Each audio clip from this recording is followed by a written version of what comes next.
Hey everybody, what's going on? Today we're going to talk about the holy grail of scale. So when you're starting your business, you kind of just go all to the wall, like everything out, you don't really look at the details. It's just as much promotion as you can do to get from 0 to 1. And that works for a lot of the time, right? That works pretty darn well. But when you want to go from 1 to 2, or you want to go from 1 to 5, or 1 to 10, 1 to 100, you've got to change things up and you've got to start looking at the details because the details are where the money is actually made.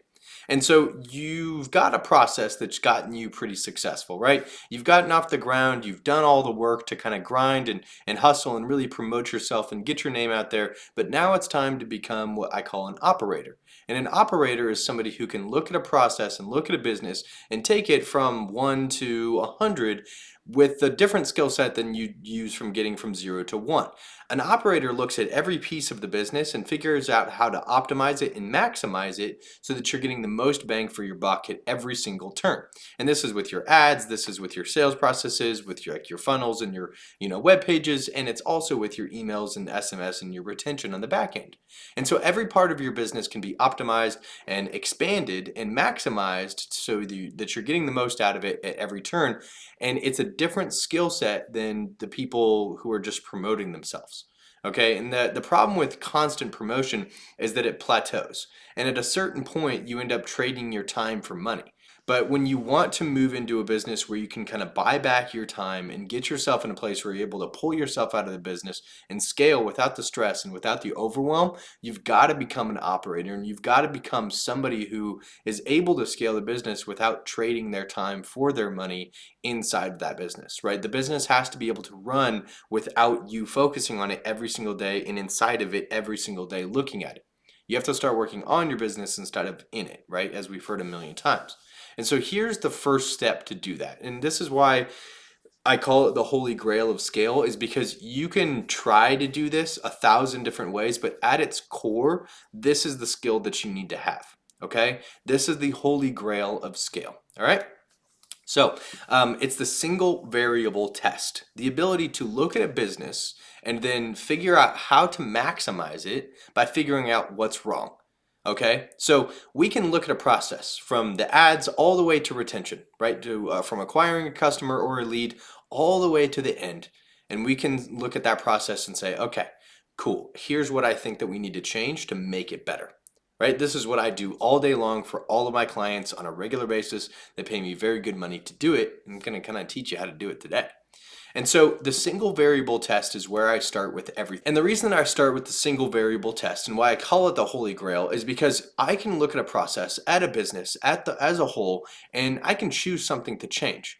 However, if I change more than one thing and we get good results, I don't really know what one thing made the difference. And I don't know how to replicate that in the other parts of the business to get a good result, right? Because if we change multiple things, well, we don't really know what contributed to that final piece. So we've got to change one thing at a time, okay? So if you can't track something, you can't manage it. And you can't make it better, and you can't expand on it, and you can't become an operator, and you're constantly going to be hustling and grinding to try and get scale when it doesn't really work. You have to be able to track and manage things. And then when you've tracked them, when you've managed them, you tweak it, see if it worked. If it worked, great, keep doing it until it doesn't work and move on to the next piece. That's kind of the overarching goal here. But if you can't track something, you can't manage it. And this goes for KPIs holistically, but also what affects each KPI. Okay, so if you don't know exactly what impacted a campaign, you can't track it. And therefore, you cannot manage it. Right? You can't make it better like we've been saying. So only test one thing at a time. People don't get the results that they want, and then they change the entire campaign, the entire funnel, or the entire structure of the promotion that they're putting out. Right? They change everything. And they're like, okay, well, this isn't working. Let's scrap it and move on to something else. Right? We're going to try this new thing that somebody else is saying. We're going to try TikTok ads now. We're going to try Snapchat ads. We're going to try, this quiz funnel. We're going to try this brand new funnel, right? We change everything in the thing that we're looking at instead of tweaking one thing to make it better. Okay? And so you're in a constant state of starting over and getting those mediocre results, and you're never going to make as much money as if you just optimized each iteration of the thing that you're putting out. So here's 6 questions to ask in your tests when you're doing this to get the results that you're looking for, okay? Because you've got to be able to look at the process as a whole and say, okay, here's the process. Let's find out one thing that we want to change and tweak to make it better, right? And so we start this process by looking at something that is stopping people. So if our ads are doing really well, we're getting a really high click-through rate, we're getting, 3% or higher on our click-through rate, and then our conversion rate is doing well, but people aren't coming back for a second purchase, well, we know that we have a retention problem. But if people aren't clicking on the ads at the rate that we want them to, if they're not clicking at a minimum of 3%, well, we know that we have an ad problem, and we know that we have to change that up. And then we look at the process, right? If people are clicking on our ads and they're repeat purchasing, but they're getting stopped up in the middle and they're not really converting as high as we want them to, we know that that's a sales page problem. We know that we have to change something on the product page to make it better, right? Make it more enticing for people and increase the amount of people that are buying, from the clicks that we generate. Right? And so you got to kind of look at the process as bottlenecks, right? And where people are getting stopped up. Each business, every business has breakpoints where people will get to and then pull off, right? And you got to find that break point, and then you got to ask these 6 questions when you're running a test to make that thing better. And the first question is, what influences or factors can be specifically measured that are going to assist in positioning the assumptions for the next campaign? So the next thing that you run, right? What influences and factors can be specifically measured that are going to assist in positioning that next one?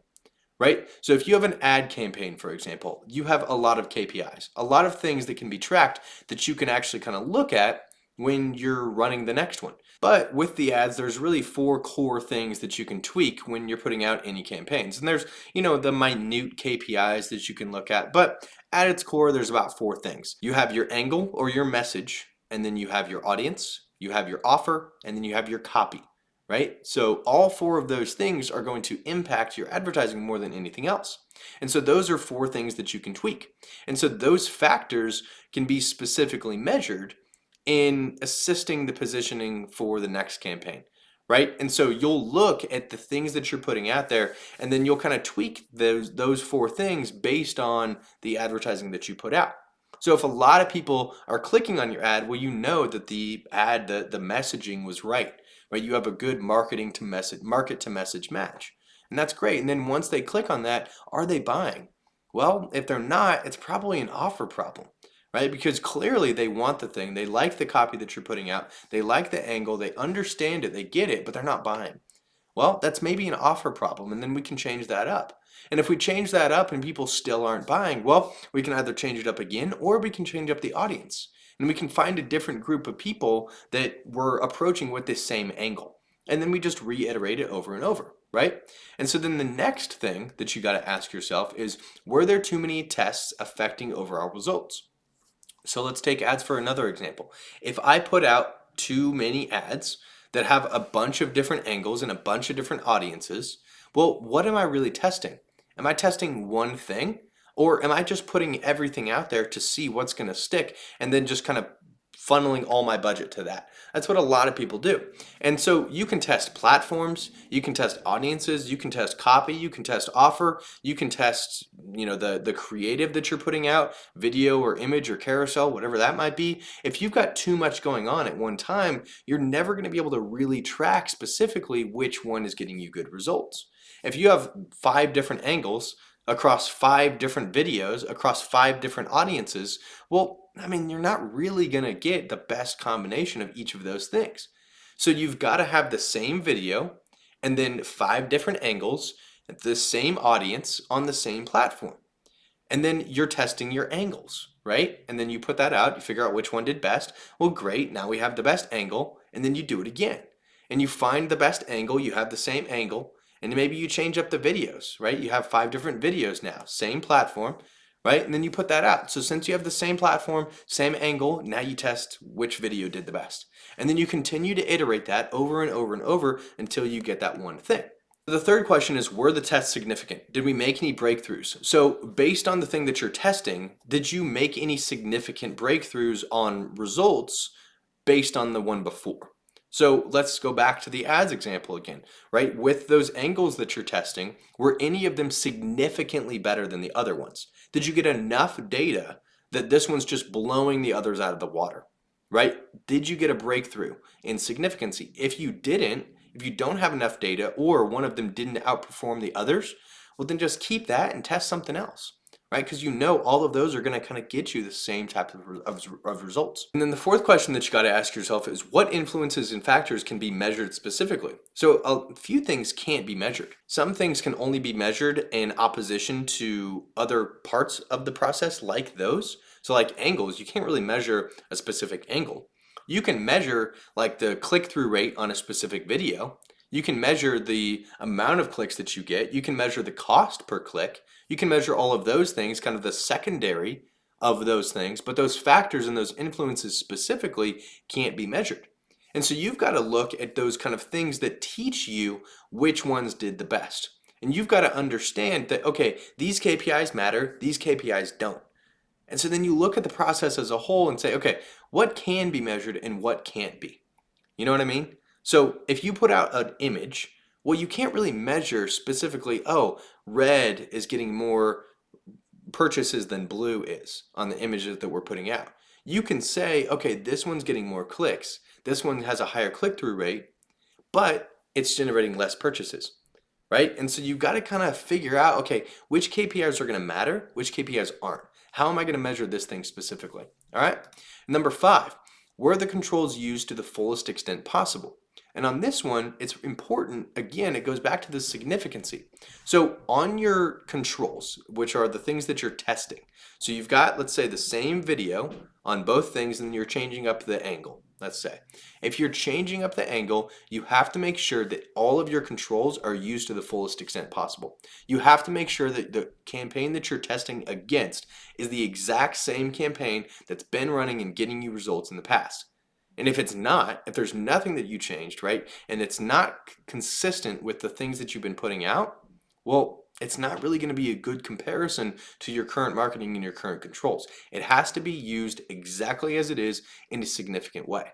Otherwise, the test isn't really going to mean anything because, again, you don't really know if it's massively different than the control. And so what this means is you can spend a ton of money on these tests, right? And you can say, oh, cool, this one got a really low customer acquisition cost as opposed to this one. But is it in line with how much you're willing to invest to acquire a new customer? Right? And so when you're running these ad tests, you have to make sure that even if the results are better on one than another, you have to make sure that those better results are still in line with how much you're willing to invest in new customers. And if they're not on a consistent, regular, significant basis, then you've got a problem on your hands because that means that that test didn't work even though it outperformed the other ones. And so then you've got to redo the entire process. And that's how detailed you have to be with this testing. That's how significant your results have to be. So you've got to test one thing at a time, and you've got to make sure that the results are significant enough to actually make an impact, and you have to make sure that they're contextual and relevant to your business. Even if one got a $10 customer acquisition cost and another one got a $15 acquisition cost, well, that $10 cost is technically the winner, but if your allowance is only an $8 customer acquisition cost, well, then you're in a heap of trouble. And so you got to figure things out because neither of those are technically winners. And so that's my 6-step process for running through tests. And when I test one variable and I test a process on what to change and figure kind of out how to maximize a specific part of a business, these are the 6 things that I ask. So I hope this helped. I hope this made sense to you, and I hope this was impactful.